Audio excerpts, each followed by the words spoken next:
Welcome to the Tech Egg. Don't get scrambled. Enjoy the video. In this video, I will explain how to make cotton candy nostalgia. First, let's get set up. You'll need your cotton candy machine, some delicious floss sugar, and a few paper cones or sticks. Make sure your machine is sparkling clean and sitting on a sturdy, heat-resistant surface.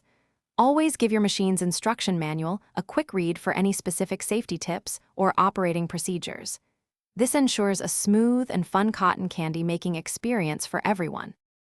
Now let's talk about the star ingredient, the sugar. For each delightful serving, you'll typically use about 1 or 2 scoops of floss sugar.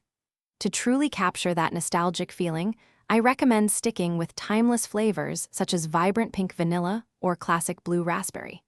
If you're feeling adventurous and want a little extra zing, a tiny pinch of food-grade citric acid can add a wonderful tangy twist to your sweet treat. The magic happens during the spinning process. First, preheat your cotton candy machine for about 5 to 10 minutes. This ensures it's ready to create perfect floss. Carefully pour 1 or 2 scoops of your chosen floss sugar directly into the machine's center spinning head.